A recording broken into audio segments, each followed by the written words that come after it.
आज सड़क से संसद तक दलित के हक की आवाज उठाने वाला इंसान, गरीब के हक की आवाज उठाने वाला इंसान, वंचित पिछड़े के हक की आवाज उठाने वाला इंसान, हिंदू मुसलमान का भाईचारा कायम करने वाला इंसान, जो मर्द मुजाहिद है, उनका नाम है असदुद्दीन ओवैसी साहब। आज मुझे पहली बार मौका मिला है कि मैं उनके साथ उनके बगल में बैठ के आपके सामने अपनी बात रख सकूं। मैं थोड़ा नर्वस भी हूं, मैं थोड़ी देर खामोश भी था। खामोशी इसलिए थी कि मुझ पर बहुत सारी पाबंदियां हैं जो मैं आपसे नहीं बता सकता, नहीं कह सकता। वो खामोशी इस बात का जवाब है कि मेरे खामोशी को आप समझ लेना कि मैं क्या कहना चाहता हूं। साथ ही हमारे साथ हमारे महाराष्ट्र की शान भाई इम्तियाज जलील साहब, तमाम मेरे एमआईएम के नेता, मेरे पुराने साथी भी हैं, अकरम भाई, डॉक्टर असलम भाई साहब, फखरुद्दीन साहब, बहुत सारे साथी मेरे जो पिछले 20 साल से हम इकट्ठे हैं, साथ रहे हैं। और सबसे बड़ी बात, आप इतनी भारी तादाद में सामने बैठे हुए नौजवान साथी, सबसे पहले मैं आपका इस्तकबाल करता हूं। मैं आज भले ही आपके बीच अपनी बात रखने आया हूं, लेकिन अभी भी मैं जेल में ही मौजूद हूं, क्योंकि मैं कस्टडी पैरोल पे आपके पास आया हूं। आप देख रहे हैं मेरे साथ हमारे दिल्ली से पुलिस के जवान खड़े हैं। ये इनकी ड्यूटी है कि जो मेरे साथ मेरा हाथ पकड़ के रहना है। यह समझ लेना कि मुश्ताबाद का चुनाव इस बार ऐसा चुनाव है जो इससे पहले कभी आपने नहीं देखा। लेकिन देश ने ऐसे बहुत सारे चुनाव देखे हैं जहां इस तरह के हालात पैदा हुए हैं। आप सुन पा रहे हैं मेरी बात? भैया थोड़ा पीछे परेशानी हो रही है, आप लोगों को बैठना पड़ेगा, मुझे इसलिए ये साइड में कर दी। मैं आगे आ गया, पीछे वालों को थोड़ा आगे वाले थोड़ा बैलेंस बना दे भैया। दोस्तों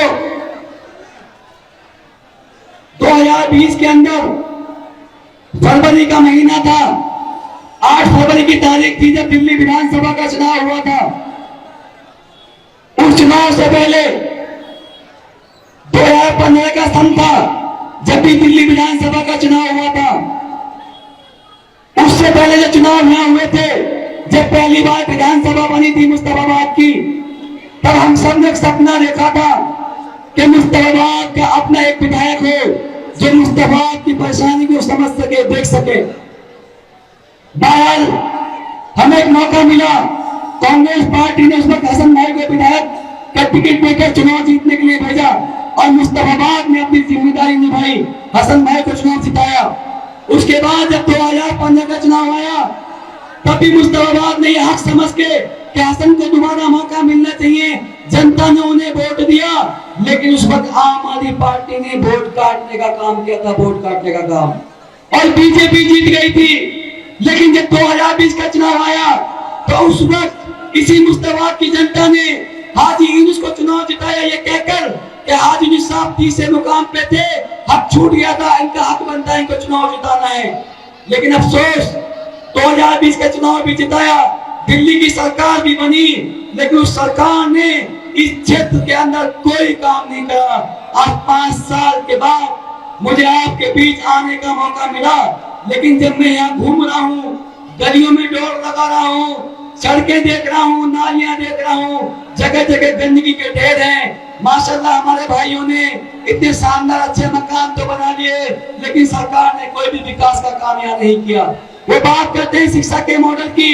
मैं दिल्ली की जनता से कहना चाहता हूँ कि शिक्षा का मॉडल देखना है तो मुश्ताबाद में देखो किस तरह के यहाँ के बच्चे टीन के स्कूल में पढ़ते हैं, 4-4 शिफ्ट में आगे बच्चे पढ़ते हैं। अगर आप हेल्थ की बात करते हो तो मुश्ताबाद में आके देखो यहाँ क्या सुविधा है। अरे यहाँ तो किसी माँ बहन की पेंशन का भी इंतजाम नहीं है।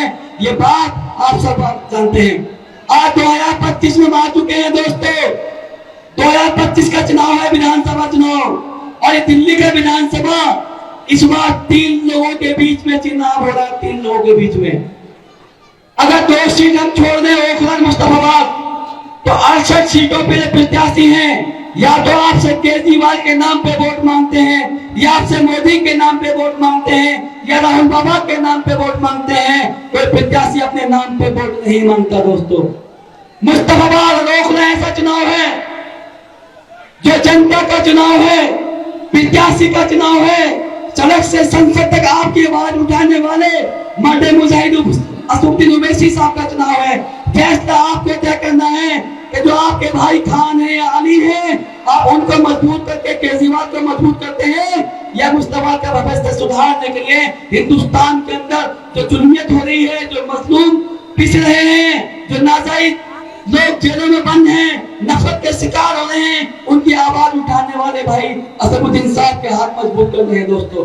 मैं तो आपका अपना हूँ, 30 साल से आपके बीच में हूँ, मुझे कुछ कहने की जरूरत नहीं है। मुझे आप वोट दोगे तब भी मैं आपके लिए लड़ूंगा, नहीं दोगे तब भी मैं आपके लिए लड़ूंगा दोस्तों। वोट आपकी है, फैसला भी आपका है, मगर इंसाफ खुद ही किस्मत का है। एक वो अदालत है जो देश की अदालत है, जहां पर मैं, मेरे बीवी बच्चे, मेरा परिवार कानून की अदालत में इंसाफ की लड़ाई लड़ रहे हैं। एक ये जनता की अदालत है, जहां मुझे इस देश के संविधान ने, बाबा भीमराव के अम्बेडकर जी के संविधान ने लोकतंत्र की ताकत दी है कि जनता के पास जब 5 साल में एक दिन आता है तो उसे भी इंसाफ करने का मौका मिलता है। यह जनता की अदालत, आपका वोट, मैं आपसे इंसाफ मांगने आया हूं। मैं आपसे वादे नहीं करता, क्योंकि वादे कोई पूरे नहीं करता। मैंने काम करके दिखाया था, मैं आगे भी काम करके दिखाऊंगा दोस्तों। हालात ये है कि कब्जे में है जिनके हुकूमत और जमाने वाले हैं। कब्जे में है जिनके हुकूमत और जमाने वाले हैं। ठहराते गद्दार हम जान लुटाने वाले हैं। हम हैं हमीदी कौम के वारिस, शाहिद है तारीख मेरी, जंग में हमने दी है शहादत, सर को कटाने वाले हैं। जो नवाज हमसे ये सबूत मांग रहे हैं वफादारी का, अरे पहले खुद तो तय कर लो। पहले ये बताओ कि वफादार कौन है, फिर वक्त खुद बताएगा गद्दार कौन है। दोस्तों, चुनाव के बाद जो हुआ सबको मालूम है। मीडिया में सिर्फ मेरा नाम चला था, वो नाम था आम आदमी पार्टी का पार्षद ताहिर हुसैन। जैसे ही मेरे नाम मीडिया में चला, सबसे पहले वही मेरे साथी जिनके लिए मैंने 5 साल इस मुस्तफाबाद में काम किया, उनकी पार्टी को मजबूत किया, उनके निशान को घर घर तक पहुंचाया, और मुस्तफाबाद में सबसे पहली जीत भी उनकी झोली में डाली थी आप लोगों ने दोस्तों। वो साथी जो मुझे अपना भाई कहते थे, वो साथी जो मुझे अपना साथी कहते थे, जब मेरा समय खराब हुआ, मेरा वक्त खराब आया, तो सबसे पहले उन्होंने ये कहा था कि ताहिर हुसैन को गिरफ्तार करो, जेल में डालो और डबल सजा दो। क्या ये बात सही थी? क्या जांच तक रुकना चाहिए था? आज भी जांच चल रही है, आज भी मैं निर्दोष हूं, आरोपी हूं, और यही कानून का अधिकार है कि मैं जनता की अदालत में इंसाफ मांगने आपके पास आया हूं।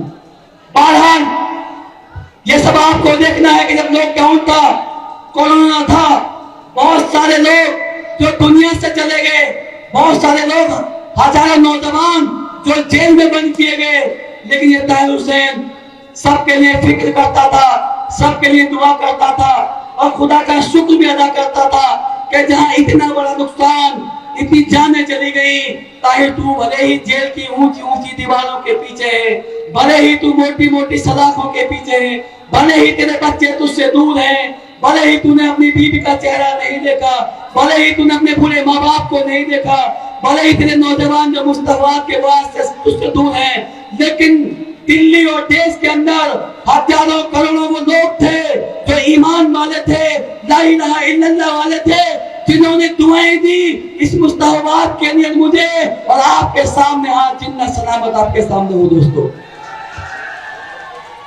दर्द की बहुत लंबी दास्तां है, एक एक दिन बरसों सा लगता जेल की 4 दीवारी में, नाम तलक तुम भूल गए मेरा, क्या खता थी यारी में, अंधेरों में दिन है गुजरे, हाल कहूं क्या रातों के, तकलीफें मुझ पर क्या गुजरी, बयां करूं क्या शब्दों में, खामोशी के उस मंजर में कुछ शब्द चुनिंदा रखते थे, तुमसे मिलने की खातिर हम खुद को जिंदा रखते थे। दोस्तों, ये जिस्म अल्लाह की देन है, लेकिन जो जिसका जिस्म होता है, जो इसकी आत्मा होती है, रूह होती है, उसे आप गुलाम नहीं कर सकते, उसके ऊपर आप ताले नहीं लगा सकते, जंजीरों में नहीं बांध सकते। जिस्म अभी बंदी है मेरा, होती रूह गुलाम नहीं, तूफान में यूं छोड़ के जाना, बात तुम्हारी आम नहीं।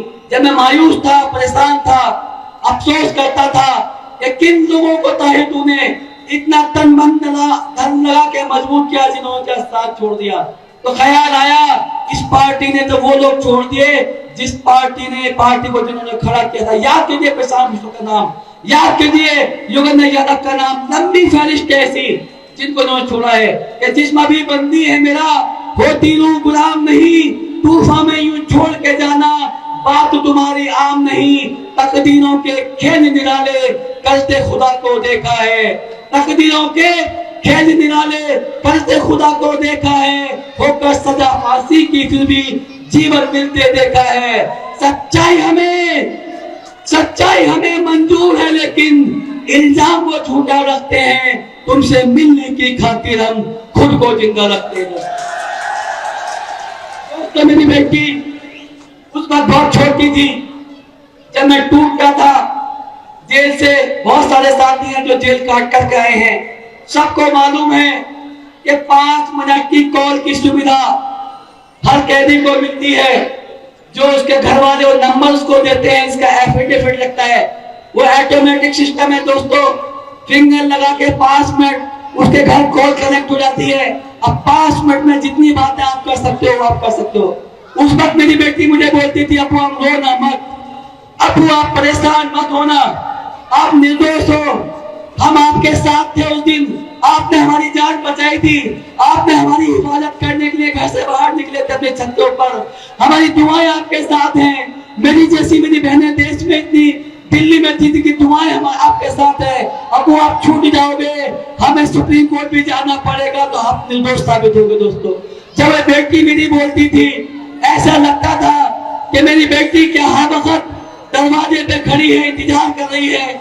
तो मैंने कहा था कि दरवाजे पर नजर है उसकी, दरवाजे पर नजर है उसकी, इंतजार मेरा वो करती है, जल्द आओगे वापस तुम अपू। बेटी मेरी ये कहती है, अरे जख्म हमें दंगों के देकर बर्बाद हमें करवाया है, नाकामी उनकी थी फिर भी मेडल उन्होंने पाया है, होंगे बरी अदालत से हम उम्मीद ये ताहिर रखते थे, तुमसे मिलने की खातिर हम खुद को जिंदा रखते थे। दोस्तों, मैं ये बात आपसे इन शब्दों के जरिए इसलिए कहना चाहता हूं कि सारी बात विस्तार से करूंगा तो रात भी खत्म हो जाएगी, मेरी परेशानी, मेरी मुसीबत, मेरी तकलीफें खत्म नहीं होंगी। लेकिन ताहिर हुसैन मुसीबत से घबराने वाला आदमी नहीं है, ताहिर हुसैन तकलीफों से दूर भागने वाला आदमी नहीं है। ताहिर हुसैन वो शख्स है जिसने गंगा के किनारे छोटे से गांव में जन्म लिया था। ताहिर हुसैन वो शख्स है जिसके बाप ने मजदूरी करके उसको पाल पोस के बड़ा किया था। ताहिर हुसैन वो शख्स है जिसके परिवार के 50 भाई जो हमेशा साथ खड़े होकर यहाँ तक मुकाम पे पहुंचाने का काम किया है। और उससे बड़ी बात, इस मुस्तफाबाद ने 25 साल से ताहिर हुसैन को देखा है, जाना है, करता है। मुस्तफाबाद ताहिर भाई के साथ था, ताहिर हुसैन के साथ है और ताहिर हुसैन के साथ रहेगा। लेकिन इसी बीच एक बड़ी मशहूर सी बात है कि लोग अपने दुख से परेशान नहीं, दूसरे के सुख से परेशान है। सुना है ना या नहीं सुना? आवाज लगा के बताओ, सुना नहीं सुना? 4 दिन हो गए चुनाव प्रचार में मुझे आए हुए। ये माहौल जो आज खड़ा दिख रहा है सैलाब है, ये माहौल खड़ा करने की जो देन है, जो मेहनत है, वो है मेरी पार्टी के राष्ट्रीय अध्यक्ष ओवैसी साहब की पहचान, उनका नाम। ओवैसी साहब जब बोलते हैं तो देश उनको सुनता है। दोस्तों मैं आपको बताऊंगा, अभी तक लोग ये जानते हैं कि ओवैसी साहब सिर्फ मुसलमानों के लीडर हैं। आपको पता नहीं है ओवैसी साहब इस वक्त देश के लीडर हैं, देश के लीडर हैं। अगर मोदी को देश सुनता है तो ओवैसी साहब को भी देश सुनता है। बाकी केजरीवाल को कोई नहीं सुनता दिल्ली के अलावा। जब ऐसे हालात 4 दिन में मैंने देखे कि जो लोग चुनाव प्रचार में थे, मेरे जेल से प्रचार में आने के बाद उनकी हवाइयां उड़ी हुई हैं, उनकी नींदें खराब हैं, वो परेशान हैं। भैया जलिस करने से कुछ नहीं होगा, हसद करने से कुछ नहीं होगा, क्योंकि हसदखोरों की कमी नहीं और हमदर्दों की भीड़ नहीं। मैं मानता हूं कि हमदर्द बहुत ज्यादा नहीं होते, लेकिन हसदखोर बहुत ज्यादा होते हैं। पहचान आपको है, पहचान आपको करनी है। हसदखोरों की कमी नहीं और हमदर्दों की भीड़ नहीं। गद्दार हमें वो कहते हैं पर देते कोई दलील नहीं। काम ऐसा कुछ कर जाऊं मैं जो भारत की शान बढ़े। जान मेरी हाजिर है ये जब देश को कोई काम पड़े। तन्हाई के इस आलम में कुछ सपने सजा कर रखते हैं, तुमसे मिलने की खातिर हम खुद को जिंदा रखते हैं। दोस्तों, मेरी माँ बहनें छतों से मुझे सुन रही हैं, मुझे देख रही हैं, मुझे समझने की कोशिश कर रही हैं। जब मैं सड़क पे गलियों में जा रहा हूँ, हर कोई मुझे छूने की कोशिश करता है, लेकिन प्रोटोकॉल है कि मैं अभी तक जेल में हूँ, जेल की कस्टडी से बाहर नहीं हूँ। मैं अपने हाथ हिला के उनको सलाम पेश करता हूँ, उनकी आंखों के आंसू को अपनी आंखों से देख के उनका दर्द महसूस करता हूँ और उनके मायूस चेहरे को देख के मैं अपने अंदर इस बात की फिक्र करता हूँ कि आज मेरी माँ बहनें मुझे देख के कितनी मायूस है। मैं कहना चाहता हूँ, जिस तरह से पुरानी बात है कि देर हो सकती है मगर अंधेर नहीं, ठीक कानून की अदालत में भी देर तो है मगर अंधेर नहीं है, अंधेर नहीं है। एक दिन वो आएगा जब मैं आपके बीच वापस आजादी के रूप में आऊंगा। जब मैं आ रहा था, मेरे नौजवान साथी एक नारा लगा रहे थे कि शेर आया, शेर आया। आपको पता है ना शेर क्या खाता है? शेर जो खाना खाता है वो घोड़ा नहीं खाता। शेर इंसान को तबाह करता है, परेशान करता है, बर्बाद करता है। घोड़ा वो चीज है कि अपनी पीठ पे बिठा के सवारी को मंजिल तक पहुंचाता है, उसकी देखभाल करता है, उसके वजन को अपने ऊपर बिठाता है। मैं 5 साल से जेल में जरूर हूँ, लेकिन मैंने घोड़े वाला खाना खाया है। मैं घोड़ा हूँ, घोड़ा। आपकी परेशानियों के वजन को अपने सर पे, पीठ पे बिठा के खत्म करने का काम करूंगा। दास्तान बहुत लंबी है मेरे पास, तमाम तरह के ख्याल आते थे। वो एक साल जब कोरोना था, लॉकडाउन था, मुलाकात नहीं थी, परेशानी ही परेशानी थी। जेल के अंदर जितने भी बंदी भाई थे सब के सब परेशान थे, क्योंकि सामान भी नहीं आ पाता था, सब्जियां भी नहीं आती थी।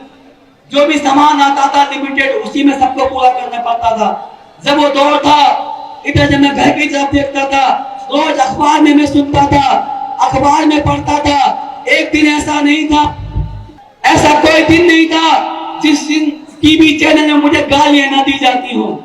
ऐसा कोई दिन नहीं था जिस दिन ये बड़े बड़े पत्रकार जो प्राइम टाइम के शो चलाते हैं मुझे फांसी के झूले पर न लटकाते हो। मैं बड़ा डरा हुआ था, बड़ा सहमा हुआ था, बड़े परेशान था। मेरे मन में आया कि ताहिर, जिंदगी शायद अल्लाह ने वहां से बचा दी, अब आगे जीने से क्या फायदा है? तेरा परिवार परेशान है, तकलीफों में है, आंसू के सूख न रही। जितने भी लोग थे जिन पर भरोसा था, जिन पर यकीन था, सब छोड़ के जा चुके थे। अकेला रह गया था, तन्हाई थी, अलग थलग था। मेरे दिल में आया कि मजबूर है हम इतने कि मर भी नहीं सकते, मजबूर है हम इतने कि मर भी नहीं सकते। इल्जाम जो है झूठे, देंगे जवाब सबके। दोस्तों बुजुर्गों, आज 5 साल के अरसे के बाद मैं आपके पास आया हूं, आपके बीच आया हूं। जिस दिन नॉमिनेशन करने की परमिशन कोर्ट में मुझे मिली थी, न मालूम कहां कोर्ट के बाहर कुछ हमारे मीडिया भाई आ गए थे, मीडिया वाले। पुलिस की कस्टडी में था। काफी ध्यान रखा जाता है कि हम किसी से रिस्ट्रिक्शन न कर सके, बात न कर सके। लेकिन किसी की पीछे से आवाज आई कि ताहिर हुसैन साहब, आप मुस्तफाबाद से MIM के प्रत्याशी बनाए गए हैं, आप चुनाव लड़ने वाले हैं, अब आपको कोर्ट ने परमिशन दे दी, आप कुछ कहना चाहते हैं मुस्तफाबाद के लिए। मेरा हाथ पकड़ के खींच लिया गया, मैं पीछे गर्दन घुमाई। अल्लाह ने मेरी जबान से कहलवाया था कि बोलेगा मुस्तफाबाद, जीतेगा इंसाफ। गलत कहा था या सही कहा था बता दो। बोलेगा मुस्तफाबाद, बोलेगा मुस्तफाबाद, बोलेगा मुस्तफाबाद। मुस्तफा का नाम कायनात के दो जहां बादशाह का नाम है। दोनों जहां के बादशाह जिनको हम और अपने नबी महबूब मुस्तफा के नाम से इस मुस्तफाबाद विधानसभा को जानते हैं, उस नाम को पूरे भारत देश में बदनाम करके डाल दिया। ना कोई काम हुआ, ना कोई विकास हुआ, बस हमने हर बार इस नाम पे वोट दिया कि भैया बीजेपी को कौन हरा रहा है उसे वोट दे दो, इसके अलावा कुछ सोचा ही नहीं। आज भी कल एक साहब मेरे पास आए, चलते चलते मेरे कान में कह रहे थे, ताहिर भाई आपकी बहुत बड़ी बात है, आपकी बहुत बर्बादी भी हो गई है, आपका बहुत बड़ा नाम हो चुका है, चुनाव आप लड़ रहे हो, मेरी मानो समर्थन कर दो, कहीं ऐसा ना हो कि आपकी इज्जत खराब हो जाए। मैंने कहा मेरे पास इज्जत बची कहाँ है? अरे इज्जत भी चली गई, आजादी चली गई, बच्चों से दूर चला गया। अब मेरे पास एक विश्वास है, यकीन है इंसाफ का, जो जनता को 5 तारीख को तय करना है। मैंने गलत कहा या सही कहा बता दीजिए आप। मुझे बोला गया, एक वीडियो मुझे किसी सुनवाई, कुछ पुराने साथी थे हमारे उसमें, जिन्होंने 6 महीने पहले मुझे कहा था कि ताहिर भाई हम किसी के पार्टी के मोहताज नहीं हैं, हम नाम के मोहताज नहीं हैं, हमारा नाम इतना बड़ा है कि अपने नाम पे चुनाव जीतेंगे, चाहे जो हो जाए, चुनाव लड़ना है। मैंने कहा भैया आप सोच लो, समझ लो, जनता से मशवरा कर लो, मैं तो तुम्हारे हवाले हूँ, जैसो कहे वैसा मान लूंगा। मैं सीधा सा आदमी था भैया, जेल में 5 साल से हूँ, न पैसा है मेरे पास, न लोग हैं, न कोई बहुत ज्यादा मेरे पास दिमाग है, क्योंकि 5 साल से जब कोई तन्हाई के आदम में रहता है तो उसके पास सिर्फ और सिर्फ नेगेटिविटी होती है, कोई पॉजिटिव नहीं होती। दोस्तों 6 महीने पहले उन्होंने मुझे तैयार किया, मेरे बच्चों से बात की, बच्चे तैयार हुए, जब ये फैसला ले लिया गया, इलाके की दीवारों पे ताहिर हुसैन के फोटो के साथ पोस्टर लगा दिया गया। अचानक हलचल मचती है, पता चलता है कि 2 नए प्रत्याशी यहाँ दोबारा आ जाते हैं। अब 3 महीने पहले ऐसा क्या हुआ कि 6 महीने पहले ताहिर का नाम बड़ा था, जब तक उसके साथ ओवैसी का नाम नहीं जुड़ा था, कुछ नहीं था वो। आज ओवैसी साहब का नाम जुड़ा है, तब भले ही देश में पहचान बनी हो, बनी ना बनी बता दो भाई साहब। क्योंकि जिस दिन पहली बार अगर किसने बचाव में बात रखी, इंसाफ की बात कही, तो उस दिन MIM का एक एक प्रवक्ता, एक एक व्यक्ति जो हमारे इलाके के भी हैं, दिल्ली के भी हैं, दिल्ली से बाहर के भी हैं, सब लोगों ने 2 दिन के अंदर वो मुंहतोड़ जवाब दिया बीजेपी वालों को, कांग्रेस वालों को, कि उसके बाद सबने नाम लेना बंद कर दिया। और जब नाम लिया गया तो 3 चर्चा होती है कि ओ खुदा मुस्तफाबाद, अगर कोई जीत रहा है तो ओवैसी साहब की पार्टी जीत रही है, ताहिर हुसैन जीत रहा है, सिफाउर रहमान जीत रहा है। दोस्तों ये बात सही है, माहौल है, लोग हैं, जनता वोट देने को तैयार बैठी है। लेकिन एक कमी मुझे दिख रही है, मेरे नेता भी यहां बैठे हैं, हमारे पास ईमानदारी है, सच्चाई है, जज्बा है, हौसला है, लेकिन झूठ का प्रोपेगेंडा नहीं है। जो सामने की पार्टियां हैं वो झूठ के दम पे पैदा हुई, झूठ के दम पे चल रही हैं। मेरे एक दोस्त हैं जेल में, एक दिन उन्होंने मुझे कहा कि जो तुम टीवी में ये देखते हो मत देखा करो। मैं क्यों ना देखो भैया? क्या लगे झूठों ने झूठों से कहा कि सच बोलो, झूठों ने झूठों से कहा कि सच बोलो, दरवाजे पे बोर्ड लगा है कि सच बोलो, घर में झूठों की मंडी है फिर भी सौदा करते हैं कि सच बोलो।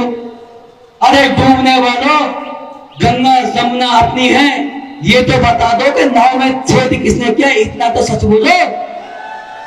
इन दोनों पार्टियों में एक तो भाजपा वाले हैं, एक तो आप वाले हैं।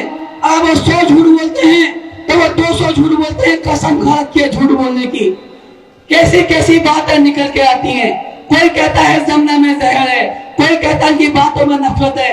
तमाम बातों करके पब्लिक को गुमराह कर रहे हैं। आज तक ना तो 15 लाख किसी खाते में आए, ना मुश्ताबाद में कोई कॉलेज बना, ना मुश्ताबाद में कोई अस्पताल बना। तमाम दिल्ली के वादे सिर्फ विज्ञापन में है, अखबार में है। आज से पहले मैं इसलिए नहीं बोलता था क्योंकि साथ था, भरोसा था, यकीन था। लेकिन जुल्म के साए में पर तोलेगा कौन? जुल्म के साए में पर तोलेगा कौन? सोचना यह है कि लब खोलेगा कौन? अगर आज ताहिर हुसैन भी चुप बैठा तो फिर बोलेगा कौन? मेरे पास कहने के लिए मैं कहता हूं बार बार बहुत कुछ है, लेकिन समय की पाबंदी है। हमारे बड़े नेता हमारे साथ हैं। आज मुझे उनकी बात को सुनना है, समझना है, उनसे सीखना है। इंशाल्लाह बहुत जल्दी दोबारा मौका मिलेगा, मैं आपसे बात करूंगा। बस एक अपील में आपसे करके इजाजत लूंगा कि बदलते वक्त का एहसास जरा तुम भी समझ लेना। आज जो वक्त बदल रहा है, हालात आपके सामने हैं कि बदलते वक्त का एहसास जरा तुम भी समझ लेना। झलकते आंसुओं की लाज जरा तुम भी रख लेना। भुलाकर हर गिला शिकवा मुझे अपना बना लेना। देकर वोट पतन पर तुम ताहिर को जिता देना। दोस्तों, ताहिर कल भी तुम्हारा था, ताहिर अब भी तुम्हारा है। ताहिर कल भी तुम्हारा था, ताहिर अब भी तुम्हारा है। रखूंगा सर को ऊंचा मैं तुम्हारे, ये वादा मेरा है। निभाकर रिश्ता तुम अपना, मेरा बस साथ दे देना। देकर वोट पतन पर तुम ताहिर को जिता देना। जो दाग मुझ पे लगा है वो भी मुझे खत्म करना है कि मोहब्बत भाईचारे का पुराना वक्त भी लाना है। याद है ना, हम कांवड़ सेवा भी करते थे, भंडारे भी लगाते थे, अफ्तार पार्टी भी करते थे। सारे मुस्तफा के बाद हिंदू मुसलमान सब मिलकर रहते थे। ना मालूम किसने नफरत फैलाई कि मोहब्बत भाईचारे का पुराना वक्त भी लाना है। मुस्तफाबाद वालों से मेरा ये खास कहना है। क्या खास कहना है? मोहब्बत भाईचारे का पुराना वक्त भी लाना है। मुस्तफाबाद वालों से मेरा ये खास कहना है कि हुकूमत हो किसी की भी मगर तुम, हुकूमत हो किसी की भी मगर तुम इंसाफ कर देना। देकर वोट पतन पर तुम ताहिर हुसैन को जिता देना। बंदिशें हैं जहां दिन रात उसे तिहाड़ कहते हैं। बंदिशें है जहां दिन रात उसे तिहाड़ कहते हैं। तुम्हारी याद में रह करके कुछ सपने भी देखे हैं। मिटा दूंगा मैं हस्ती को अपनी, तुम आवाज दे देना। देकर वोट पतन पर तुम ताहिर हुसैन को जिता देना। खुदा के वास्ते, खुदा के वास्ते तुम मुझे यूं मायूस ना करना। हुआ जो जुल्म मुझ पर है उसे यूं मत भुला देना। पीड़ित हूं मैं, अपराधी नहीं, जमाने को बता देना। देकर वोट पतन पर तुम ताहिर हुसैन को जिता देना। और आखिरी बात के सभी माँ बाप जैसे हैं मेरे और भाई बहने हैं। सभी माँ बाप जैसे हैं मेरे और भाई बहने हैं, क्योंकि मेरा मानना है कि तकदीर दुआओं से बदली जाती है, परेशानियां दुआओं से खत्म होती हैं। तकदीर के फैसले दुआओं से बहुत ज्यादा पड़ते जाते हैं। सदका करें मेरे लिए, नमाज पढ़ें, अल्लाह का शुक्र अदा करें, लेकिन 5 तारीख को जीत की दुआ करें कि सभी माँ बाप जैसे हैं मेरे और भाई बहने हैं। सभी नौजवान साथी हैं मेरे और क्षेत्र के वासी हैं। दुआ तुम मांगना, अल्लाह के आगे हाथ फैलाना। देकर वोट पतन पर तुम ताहिर हुसैन को जिता देना। आपके सामने जैसा था वैसे ही आना चाहता था, लेकिन पहले मैं बिजनेसमैन था, राजनीति में मैं पैसे कमाने नहीं आया था, सब जानते हैं।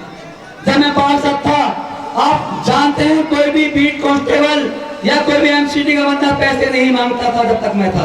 और ना कोई कह सकता, मैंने कसम खाई थी जब पार्षद का चुनाव जीता था कि भाई 1 रुपया भी मैंने लिया किसी से भी वो हराम होगा।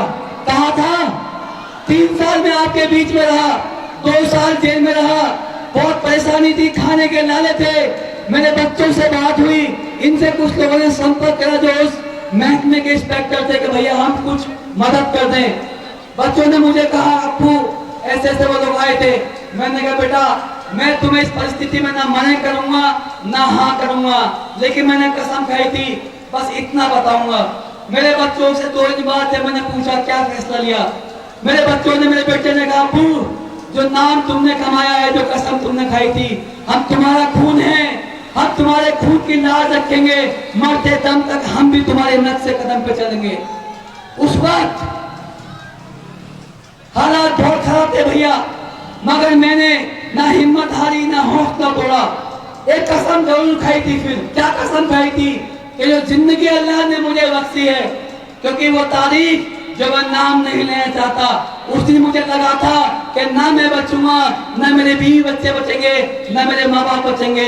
क्योंकि वीडियो जो आप देखते हैं, जो टीवी पे सर्कुलेट होती है, आसपास देखना चाहो तब या तो मैं इस कोने पे हूँ भागना हूँ या उस तरफ भागना हूँ, अंदाजा लगाना कि मैं क्या कर रहा था भैया, मदद मांग रहा था। तो मैंने जब आज 3 साल के बाद, 4 साल के बाद, 5 साल होने से पहले एक कसम फिर खाई है कि राजनीति मेरे लिए न कल व्यवसाय था, न बिजनेस था, न आज है न कल होगा, लेकिन आज एक जिम्मेदारी जरूर मैं लेता हूँ।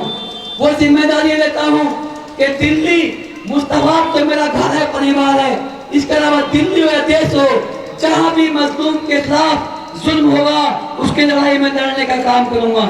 जहाँ भी हकदार का हक मारा जाएगा उसके साथ कदम से कदम मिला के चलने का काम नहीं करूंगा। ये टोपी मेरे हाथ में है दोस्तों, ये टोपी मैं लाया हूँ खास तौर से।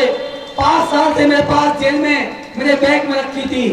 2014 में आखिरी बार जब मैं राजनीति में आने से पहले, जब मैंने बाहर मकान बनाया था मैं रोड पे संजय चौक से बेच के, उस वक्त मैं अपने बीवी बच्चों को लेके उम्रा करने गया था, क्योंकि हज तो मैंने 2008 में अल्लाह ने करा दिया था। जब 2014 में तीनों मेरे बच्चे, मेरे वाइफ हम उम्रे पे गए थे, उस वक्त अल्लाह ने मुझे एक इशारा दिया था, बस 2 मिनट में दूंगा सर। एक अल्लाह ने इशारा दिया था, क्या हुआ था भैया, मेरी माँ, मेरी बहनें, मैं सबसे माफी चाहता हूँ, लेकिन औरत माँ भी है, औरत बहन भी है, औरत बेटी भी है, औरत आपकी शरीक हयात भी है। जब हमारा वापसी का टाइम हुआ मदीने से दिल्ली आने का, तो हमारी जो शरीक हयात की अहिल्या थी, हमारी वाइफ थी, पत्नी थी, वो रोजाना तो वहाँ बाजार लगे हुए थे, जहाँ से सोने का चांदी का सामान मिलता था, जाना नमाज पढ़ के वहां निकलना, रोज सामान देखना, मगर खरीदना कुछ नहीं, पसंद ही नहीं आया। 7 दिन निकल गए, आखिरी दिन बचा था। मैंने कहा ये आखिरी मौका है, जो खरीदना है खरीद लो, वरना सुबह हमारी फ्लाइट है, हमें जाना है। उस वक्त एक सामान खरीदा, जो सामान था वो लगभग 10,000 रियाल का था, लेकिन जब मैं एटीएम से पैसे निकालने गया तो वो मशीन खराब थी। उस एटीएम मशीन में पैसे नहीं थे। मैं मदीने के मक्के की बात कर रहा हूँ भाई साहब, आपसे ईमान नहीं मेरे पास, अगर मैं बनावट की बात करूं तो समझ लीजिएगा बात, मेरी बात को। उस मशीन में पैसे खत्म थे। मैं वहां से वापस आया, ये लोग दुकान पे बैठे थे सुनार की, इतनी अजान हो जाती है, मस्जिद नबी में अजान की आवाज आती है, हम सब कुछ छोड़ के पहले नमाज अदा करने जाते हैं, वहां जाकर तरावी पढ़ते हैं, वापस आके जब मैं दूसरे टीम पे जाता हूँ तो किस्मत की बात वो मशीन खराब, वहां भी पैसे नहीं मिले। अब दुकानदार कहने लगा भैया आपका 2.5% एक्स्ट्रा लगेगा, हम इसमें से डेबिट कर लेंगे। मैंने कहा ठीक है भैया कर दो। जब उसने क्रेडिट कार्ड डाला तो वहां के हिसाब से उसकी लिमिट जो थी वो 2 बार में खत्म हो गई। जब लिमिट खत्म हो गई तो पैसे कम पड़े, रियाल कम पड़े, तो जितने भी पैसे हमारे पास थे जो नगद रखे होते हमने खर्चे के लिए, वो सब इकट्ठे करके हमने उनका हिसाब तो कर दिया कि चलो कोई बात नहीं कि आगे मशीन मिलेगी उससे पैसे निकाल लेंगे। लेकिन जब आगे गए तो मालूम पड़ा कि जो हमारा टाइम था, हिंदुस्तान का टाइम और सऊदी अरब के टाइम में 2.5 घंटे का अंतर था। तो यहाँ के 12 बजे के बाद वो पैसे हमारे उस खाते से निकले थे, भले ही वहां 10 बजे थे, लेकिन जब दोबारा उस कार्ड को डाला तो टाइम आउट आगे लिखा हुआ। अब हमारे पास इतने भी पैसे नहीं कि हम शहरी कैसे खाएंगे, हम एयरपोर्ट कैसे जाएंगे, तो थोड़े बहुत इंडियन करेंसी हमारे पास पड़ी थी, उस पैसे से पैसे इकट्ठे किए। एक रोड चलता आसपास का व्यक्ति था बेचारा टैक्सी ड्राइवर, उससे सलाह दुआ होने के नाते मोहब्बत हो गई, उससे मैंने बताया, वो कई जगह लेके गया लेकिन पैसे नहीं निकला, तो 24 घंटे बाद ही निकलेंगे।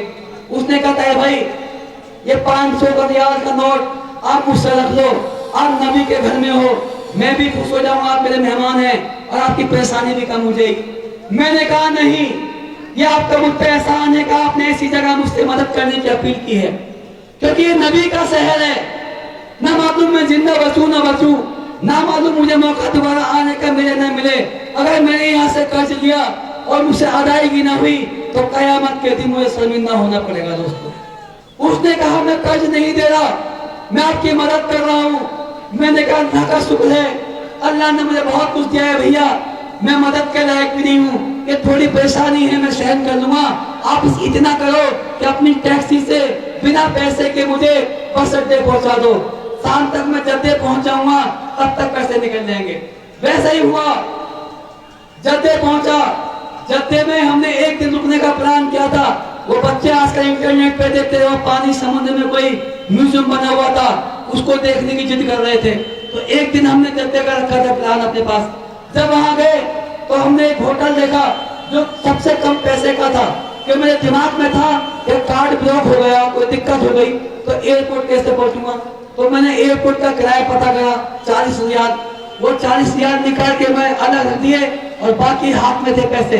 तो मेरे पास 175 रियाल थे। 150 रियाल में या 160 में एक होटल बुक करा जहां से सामान रखा था। सामान रखने के बाद मैं बच्चों को लेके पैदल पैदल चल दिया समुद्र के किनारे, ये कहता हुआ कि बस थोड़ी दूर है, अभी हम पहुंच जाएंगे, मंजिल पर चलते रहो। मेरे बच्चे बार बार कहते, 3 मेरे बच्चे, एक डैडी कहते, एक अब्बू कहते, एक पापा कहता है, तीनों अलग नाम से बुलाते। एक कहने लगा अब्बू कितनी दूर है, और चल गए, चलते थे थके हम तो, बेटा रुको बस पहुंचने वाले। अफ्तार का टाइम हुआ, वहां तमाम मैदान में अफ्तारी के लिए लोग बैठे हुए थे, लेकिन हमारी इतनी हिम्मत नहीं हुई, खुददारी भी थी, अनजान शहर था, देश था, कि हम किसी के दस्तरखान पे बैठ जाएं। उधर सब फैमिली वाले लोग थे, मेरे साथ भी फैमिली थी। वो दिन मुझे याद है, सिर्फ 5 रियाल मेरे पास थे। उस 5 रियाल में मुझे पानी भी खरीदना था, कुछ खाने के लिए, रोजा खोलने के लिए खजूर भी खरीदनी थी, वहां सामान भी महंगा मिलता था। और एक छोटी वाली बोतल मैंने खरीदी। उस दिन मैंने देखा अपने परिवार की ताकत, कि अगर मैं पानी का मैंने एक घूंट लिया तो मेरी बेटी कहती अब और ले लो, बेटा कहता अब और ले लो। उस एक घूंट से रोजा खोला, खुदा का शुक्र था, 2.5 घंटे हमने निकाल दिए। एक जगह मिली, टाइम आया, पैसे निकल गए एटीएम मशीन से, लेकिन पैसे जब निकले तो वहां मार्केट बंद हो गई। जब मार्केट बंद हो गई तो खाने को कुछ नहीं मिला। पता ये चला कि जब पैसा था तो सामान नहीं था, सामान था तो पैसा नहीं था। उस दिन हम 5 लोग, मेरी भाई, मेरे बच्चे, अल्लाह ने हमारी आंख में आंसू डाला, रुलाया। मुझे दुख हुआ, अफसोस हुआ, अल्लाह से गिड़गिड़ाया, उससे माफी मांगी, मेरे अल्लाह मुझ पर रहम कर, मुझ पर तरस खा, ऐसी क्या मेरी गलती थी कि मेरे पास मेरे बच्चे, मासूम बच्चे मेरे साथ हैं, मेरे बीबी मेरे साथ है, अनजान शहर में हूँ, रमजान से हूँ, मैं गरीब नहीं हूँ, मोहताज नहीं हूँ, लेकिन अल्लाह तेरा मोहताज हूँ, तेरा गरीब हूँ। मुझे नहीं मालूम था कि अब से 10 साल बाद चाहे तो वो दिन देखना पड़ेगा। अल्लाह ने 2014 में मुझे ट्रेलर दिखाया था, 5 साल से मैं फिल्म देख रहा हूँ। मेरे भाइयों, मुझसे कोई गलती हुई तो माफ कर देना। ये मदीने की टोपी में आपके पास लेकर आया हूँ। समय नहीं है, मैं घर घर नहीं जा सकता, आपके पास नहीं जा सकता। इस टोपी की लाज मैं आपके हवाले करके जा रहा हूँ। दोस्तों, ये टोपी वो टोपी जो हिंदुस्तान दुनिया का मुसलमान लगाता है। ये टोपी अल्लाह गवाह है, ईमान की कसम, मैंने उस शहर से खरीदी है, बड़े दिल से संभाल रखी है। ये टोपी सिर्फ मुझे इंसाफ देने का काम नहीं करेगी, पूरे देश में जहां जहां नाइंसाफी हो रही है उसके खिलाफ जो झूठ का प्रोपगंडा चलाया जा रहा है उसको भी बेनकाब करने का काम करेगी। दोस्तों, आपका दिया वोट, ऐसे तमाम लोग हैं जो नाजायज बिना किसी कसूर के सिर्फ इसलिए जेल में बंद हैं कि या तो उनका नाम हुसैन से जुड़ा है, या उनका नाम मोहम्मद से जुड़ा है, या उनका नाम अली से जुड़ा है, या उनका नाम किसी मुसलमान के नाम से जुड़ा है, जिनका कोई कसूर नहीं है। दोस्तों, सिर्फ और सिर्फ वो एक नफरत की राजनीति करने वालों के शिकार हैं। बड़ी उम्मीदों से ये चुनाव लड़ने का फैसला मैंने लिया था। मेरे पास ना पैसा है, ना ताकत है, ना मेरे पास बहुत बड़ी टीम है, लेकिन मेरे पास सिर्फ हौसला है जो 4 दिन में मिला है। मेरे पास उवैसी साहब जैसा बड़ा भाई है, मेरे पास इम्तियाज जलील से मेरे बड़े भाई हैं, तमाम मुस्तहबाब का नौजवान है। ये अगर हार दिल्ली के अंदर अगर ताहिर हुसैन को जिताया तो पूरी भाजपा की हार होगी, पूरी भाजपा की दोस्तों। अगर ताहिर हुसैन को आपने हरा दिया तो दिल्ली में ये हार ताहिर हुसैन की नहीं बल्कि भाजपा की जीत होगी, भाजपा की जीत। इससे ज्यादा मैं कुछ नहीं कहूंगा। सबको मौके मिल जाएंगे, सबके पास मौके आते हैं। आदिल भाई को भी मौका मिल जाएगा, अली भाई को भी मौका मिल जाएगा। बहुत ज्यादा अभी उनकी उम्र नहीं है, अभी कल के नौजवान हैं, लेकिन मेरे पास ये आखिरी मौका है मेरे भाइयों, मेरे दोस्तों। मैं इससे ज्यादा आपके सामने नहीं गिड़गिड़ाऊंगा, अल्लाह के पास जाऊंगा, कयामत के दिन पूछूंगा कि जब ताहिर हुसैन को नीलाम करा जा रहा था, जब ताहिर हुसैन को नफरत के बाजार में घसीटा जा रहा था, जब ताहिर हुसैन के बच्चों के साथ जुल्म हो रहा था, जब ताहिर हुसैन को लोगों ने अकेला छोड़ दिया था, तो यही मुस्तफा के अवाम तो आज तमाम तरह के रिश्ते निभाने की बात करती है, तमाम चीज को भुलाने की बात करती है। ये अवाम आपको जवाब कयामत में देना होगा कि एक इंसान जिसके खिलाफ नाइंसाफी हुई, उसने आपसे वोट मांगा इंसाफ की खातिर, या आपने वोट दिया दूसरों डराने की खातिर। दोस्तों फैसला आपको करना है। तारीख नजदीक है, 5 तारीख पतंग का निशान, 5 तारीख पतंग का निशान, यही है ताहिर हुसैन मुस्तफा की पहचान। सलाम अलैकुम।